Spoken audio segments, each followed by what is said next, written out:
professor of anthropology at Johns Hopkins University in Baltimore, Maryland. For the last few years, I've been doing research on Tamil cinema, and it's in that context that I had the chance of meeting director Sasi Kumar. When I was growing up in the United States, when I was a child, we would watch Tamil films, but we would watch them in the public library, because that was the only place we could see Tamil films. They weren't even screened in Los Angeles at that time. Now, of course, that's changed. People are beginning to release Tamil films in the United States as well as in other parts of the world, but it still remains the case that people are not fully aware of the developments that we've seen in Tamil cinema. The industry has become very, very interesting, very innovative. We've seen many, many experimental films that have broken all the rules of filmmaking, that have taken the cinema in very new directions, but have also given us a way of understanding the ordinary life of people here in Tamil Nadu in very fresh and different ways. Now, if we think about those developments in contemporary Tamil cinema, where they've come from, where they're going, there's no way of ignoring the central importance of this man here, M. Sasi Kumar, the director and producer of Subramaniapuram. Subramaniapuram is an absolutely essential film when it comes to these recent developments in Tamil cinema, the ability of Tamil cinema to break out of these conventional ways of filmmaking and open up new, more innovative ways of looking at the life of ordinary Tamilians. You all know the film, so I don't need to say very much about it. It's a gritty film rooted in the life of one locality in Madurai.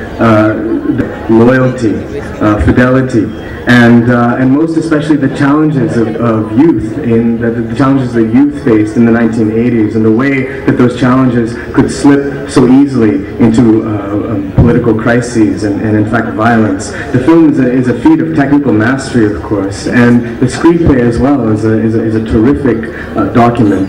So what we've done with this book is translated the screenplay into English.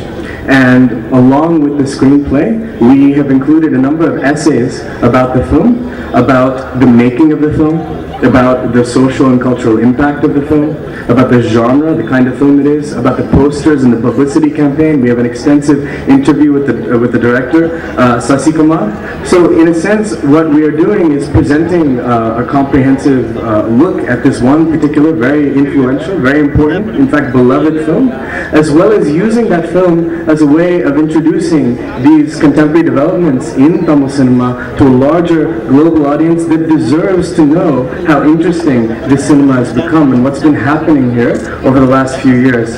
So this is a book for lovers of Subramaniapuram. It's a book for lovers of Tamil cinema. It's also a book for those who are curious about what's happening in this corner of the world. I want to thank everyone who's been involved in this book. There are a whole bunch of us who've put this together over the last couple of years. Most especially, I want to thank Sasi Kumar. He's been terrific to collaborate with. We've worked very closely on this, and it's come out beautifully, as you'll see. I also want to say that it's been wonderful working with Blaft, with Rakesh and Rashmi. They're amazing, amazing publishing team, and I hope you all may have the chance to work with them as well as I have. I'm going to end these brief remarks by just reading from the end of my introduction to this book storyline, the kind you may not realize you're following until it's far too late to pull yourself away. You may not like all that you find in this story. You may even find yourself wondering, along with the distraught mothers, sisters, and lovers trailing its edges, why these young male protagonists insist on plunging so forcefully into the abyss of its bloodshed. These are enigmas, however, that have everything to do with the moral and political impasses of the present. So, actually, I was born in the US. My father is from North India, he's from Delhi. My mother is American. So there was only English spoken in my house, and my father was not much of a fan of movies. So I didn't grow up with much exposure to Indian films. In the 90s, like in college, I saw a couple of Bollywood movies. And I wasn't too impressed, actually. Maybe I saw bad movies, but they were mostly like a lot of costume changes. People are going to Switzerland. Every shot, like the costume is changing. I was not too impressed. Also, like in the US, as Anand was saying, like people are not aware of Hollywood or Tollywood or Sandalwood. Like there's not much awareness that there are films being made in the South. So. Like later, when I came to Madras, I moved here in 1998 to study. I studied mathematics at IIT. I sort of fell in love with Tamil Nadu. I fell in love with Tamil food, with the chettinad meals and the ambur biryani and all those things. I fell in love with Tamil music, especially the folk music, which is not so easy to find in Chennai. But like I got exposed to Pushpavanam Kukusami, and when Chinnaponil's first album came out, and Mari Korunde, I was like, wow, I've not heard anything like this. It's really great. I fell in love with a Tamil girl, and I got married here. But I still didn't have much exposure to movies, except that the girl I married was working in the cine field. அன்பார்ந்த நண்பர்களே, மேடையில் இருக்கிற கலைஞர்களுக்கும் எதிரிலே இருக்கிற ஊடக நண்பர்களுக்கும் மற்றும் இங்கே கூடியிருக்கிற நண்பர்கள் அனைவருக்கும் எனது அன்புசால் வணக்கத்தை முதலிலே தெரியப்படுத்திக் கொள்கின்றேன். சுப்பிரமணியபுரம் திரைக்கதை மற்றும் ஆய்வுக் கட்டுரையினுடைய ஆங்கில மொழியினுடைய இந்த மொழிபெயர்ப்பினுடைய இந்த வெளியீட்டு விழாவில் பங்கெடுப்பதிலே மிகுந்த மகிழ்ச்சி அடைகிறேன். குறிப்பாக எனது மிகச்சிறந்த 2 நண்பர்களினுடைய படைப்புகள் வெளியீட்டு விழாவில் பங்கெடுக்கிற ஒரு நல்ல வாய்ப்பு இங்கே கிடைத்திருக்கிறது. முதலிலே சொல்வதாக இருந்தால், நம்ம எல்லோருக்கும் தெரியும், இங்கே வரவேற்புரை நிகழ்த்திய இந்த புத்தகத்தினுடைய எடிட்டர் மரியாதைக்குரிய பேராசிரியர் ஆனந்த் பாண்டியன் அவர்கள். அவர் ஜான் ஹாபின்சன் பல்கலைக்கழகத்தினுடைய மானுடவியல் துறையினுடைய பேராசிரியராக இருக்கிறார். இன்றைக்கு மானுடவியல் துறையில் உலக அளவில் விரல் விட்டு எண்ணக்கூடிய மிகச்சிறந்த ஆய்வாளர்களில் ஒருவராக பேராசிரியர் ஆனந்த் பாண்டியன் அவர்கள் இருக்கிறார். நம் கைகளுக்கு ரத்தினங்கள் மூடி கிடந்தால் நம் கைகளுக்குள்ளே பார்ப்பது கடினம் என்பதை போல, குறிப்பாக கடந்த 10 ஆண்டுகளாக தமிழகத்தில் கம்பம் பள்ளத்தாக்கினுடைய ஒரு கடைக்கோடி கிராமத்தில் இருந்து தொடர்ச்சியாக தமிழ் சமூகத்தினுடைய பல்வேறு விஷயங்களை ஆய்வு செய்து கொண்டிருக்கிற ஒரு ஆய்வாளர். தமிழ் சினிமாவை பற்றி கடந்த ஒரு 3 ஆண்டுகளாக ஆய்வு செய்து கொண்டிருக்கிறார். அவருடைய அடுத்த நூல், அதை பற்றிய நூல் வர இருக்கிறது. அவற்றினுடைய இடையில் சுப்பிரமணியபுரத்தை இப்பொழுது மொழிபெயர்ப்பும் மற்றும் ஆய்வுக் கட்டுரைகளும் இணைந்த ஒரு புத்தகமாக இப்பொழுது வெளிக்கொண்டிருக்கிறார். உண்மையில் ஒரு மிக சிறப்பான விஷயம். எனக்கு தெரியவில்லை, இதற்கு முன்பு ஒரு தமிழ் திரைக்கதை ஆங்கிலத்தில் மொழிபெயர்க்கப்பட்டிருக்கிறதா என்று தெரியவில்லை. ஒருவேளை மொழிபெயர்க்கப்பட்டிருக்கலாம், அல்லது முதல் நூலாக இந்த நூல் இருக்கலாம். ஆனால் அதை கடந்து 2 முக்கியத்துவம் இந்த புத்தகத்துக்கு இருக்கிறது என்று நான் நினைக்கின்றேன். முதலில், ஒரு சுப்பிரமணியபுரம் எத்தனையோ படங்களைப் போல ஒரு திரைப்படம் அல்ல, தமிழ் சினிமாவினுடைய ஒரு புதிய காலத்தின் அடையாளம் என்று சொன்னால் அது சுப்பிரமணியபுரத்தை நாம் சொல்லலாம். ஒரு புதிய துவக்கத்தினுடைய அடையாளம். நம்முடைய பெருமை கண்டிப்பாக இன்னொரு மொழிக்கு, அதுவும் குறிப்பாக ஆங்கிலத்துக்கு போகிற பொழுதுதான் அது நம்முடைய மிகச்சிறந்த அடையாளங்களில் ஒன்று. ஆங்கிலத்துக்கு போகிற பொழுது நாம் யார் என்று மற்றவர்களுக்கு தெரியும். நம் இலக்கியத்தில் சொல்லுவார்கள், மிகச்சிறந்த சங்க இலக்கியங்களை நாம் தான் சிறப்பு சிறப்பு என்று சொல்லிக்கொண்டே இருந்தோம். 1950களின் கடைசியில் அதை பேராசிரியர் கைலாசபதி ஆங்கிலத்தில் மொழிபெயர்த்து அதை பற்றிய ஆங்கிலத்திலே ஆய்வை செய்து வெளியிட்ட பொழுதுதான் உலக அறிவுச்சூழல் தமிழ் இலக்கியத்தினுடைய பெருமையை உலக அறிவுச்சூழல் அங்கீகரிக்க ஆரம்பித்தது. அதே போல தமிழ் சினிமாவினுடைய மிக சிறப்பான சாதனைகளில் ஒன்றான சுப்பிரமணியபுரத்தை ஆங்கிலத்தில் கொண்டு வருவது தமிழ் சினிமாவின் சிறந்த அடையாளத்திற்கான ஒரு மிகச்சிறந்த வெளிப்பாட்டு நிகழ்வாக இந்த நிகழ்வை நான் நினைக்கின்றேன். மொழிபெயர்க்காமல் அது சார்ந்த கட்டுரைகளை, அதனுடைய ஆய்வுகளையும் சேர்த்து பேராசிரியர் ஆனந்த் பாண்டியன் அவர்கள் தொகுத்திருக்கிறார்கள். நான் முதலிலே குறிப்பிட்டதை போல சசிகுமார் அவர்களுடைய சுப்பிரமணியபுரம் ஆனந்த் பாண்டியனுடைய கைவண்ணத்தில் ஆங்கிலத்தில் வெளிவருவது தமிழ் திரை இயக்கத்தினுடைய, தமிழ் சினிமாவினுடைய சிறந்த அடையாளங்களை ஆங்கிலத்தில் கொண்டு செல்வதன் மூலம் ஒரு அறிவுலகத்திற்குள் திரைப்படத்தினுடைய பயணம் நிகழ்கிறது. அந்தந்த துறை சார்ந்த பயணம் தனித்தனியாக நிகழ்ந்தார்.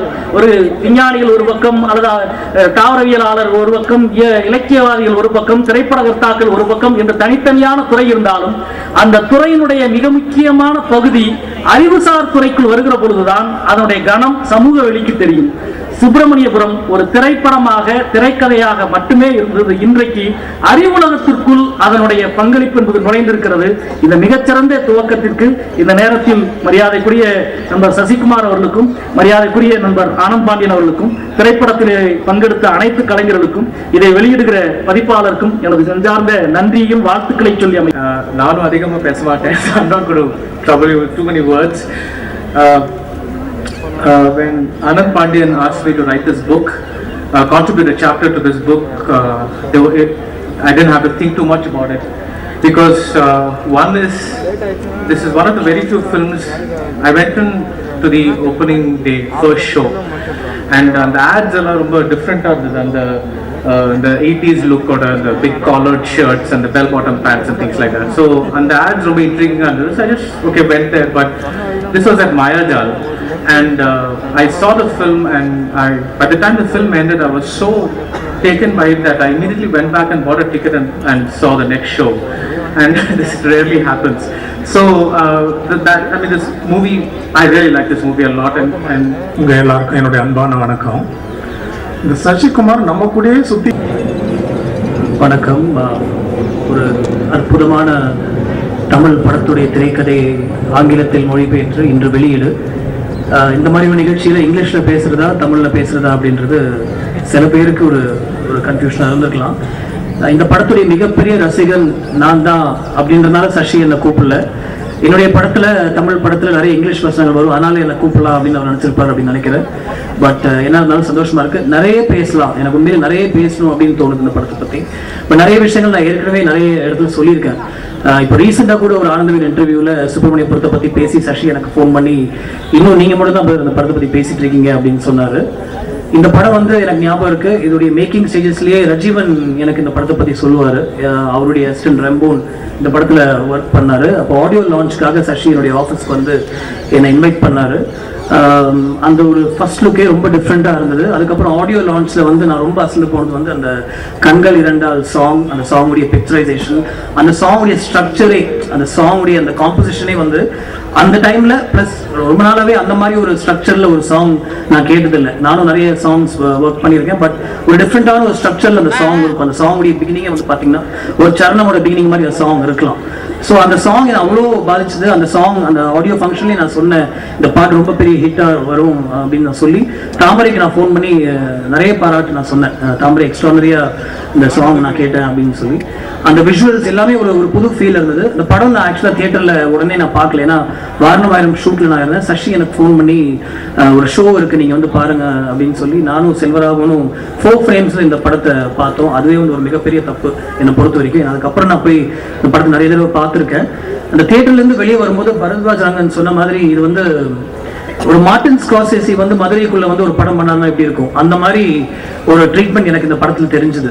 அந்த மாதிரி ஒரு ரூத்லெஸ்ஸா, கிரிட்டியா, டார்க்கா, ஃபெஸ்டிவிட்டிஸ், லவ், ஆக்ஷன் எல்லாமே இந்த படத்துல இருந்தது. உண்மையிலே நான் மார்டின் ஸ்கார்சேசியோட மிகப்பெரிய ஃபேன். அவர் மதுரைக்கு இந்த படம் டைரக்ட் பண்ணியிருந்தா இந்த அளவுக்கு ஒரு ஒர்க் பண்ணியிருப்பாரு அப்படின்றது எனக்கு தோணுச்சு. அண்ட் அவர் ஒரு வெட்டரன் டிரெக்டர். பட் ஒரு ஃபர்ஸ்ட் ஃபிலிம்லேயே இந்த மாதிரி ஒரு ஒர்க் ஒருத்தர் கொடுத்துருக்காரு அப்படின்னு நினைக்கும் போது நான் பொறாமப்படல.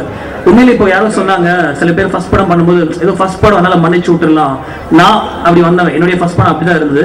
இந்த மாதிரி ஒரு வாய்ப்பு நமக்கு கிடைக்கலையே, ஆனா இந்த அளவுக்கு ஒருத்தர் பண்ணி ரொம்ப கலக்கியிருக்காரு அப்படின்னு தான் எனக்கு தோணுச்சு. ரஜினில ரொம்ப நான் பேசியிருக்கேன் இந்த படத்தை பத்தி. ஸோ அந்த அளவுக்கு இந்த படத்துடைய மிகப்பெரிய ரசிகர் தான். இந்த படம் வெற்றிகள் அடைந்தது, அவார்ட்ஸ் வாங்கிச்சு, நிறைய லாங்குவேஜஸ்ல நிறைய சென்டர்ஸ்ல இந்த படம் எல்லாமே நமக்கு தெரியும். பட் இன்னைக்கு இந்த படத்துடைய ஸ்கிரிப்ட், இந்த ஸ்கிரீன் பிளே இங்கிலீஷ்ல வந்திருக்கு. இது ஃபிலிம் லவர்ஸ், அது மட்டும் இல்ல ஸ்டூடெண்ட்ஸ், அசிஸ்டன்ட் டைரக்டர்ஸ், ஒரு டைரக்டர் போய் ஒர்க் பண்ண நடிக்கிறவங்க இந்த புக்கை எடுத்து படிக்கணும். என்ன ஸ்டால் சொன்னீங்க, ஸ்டால் நம்பர் 668, அந்த ஸ்டால் உடனே போய் இந்த புக்கை வாங்குங்க. ஏன்னா இது ஒரு எக்ஸ்பீரியன்ஸ். இந்த புக்கு இப்போ நான் நிறைய தடவை இந்த படத்தை நான் பார்த்துருக்கேன். என்னுடைய கலெக்ஷனில் இந்த படம் ஒரு Martin Scorsese list of films இந்த படமும் இருக்கும். இதை நான் நிறைய தடவை எடுத்து பார்த்துருக்கேன், வேற ரெஃபரன்ஸ்க்காக அந்த படம் நான் எடுத்து பார்த்துருக்கேன். பட் இந்த புக் இருக்கும்போது எடுத்து பார்த்துட்டு அப்படி இந்த டயலாக்ஸ் படிக்கலாம், என்ன ஃபீல்ல அவர் எழுதியிருக்காரு அப்படின்றது நமக்கு தோணும். Thanks to the people who work to put this together. மறுபடியும் இந்த மாதிரி ஒரு படம் பண்ணும். அந்த படத்தை அந்த படத்தில் இங்கிலீஷ் ஸ்கிரீன் பிளே எழுத எனக்கு ஒரு வாய்ப்பு கொடுங்க, if mister Pandian doesn't mind அப்படின்னு நான் கேட்டு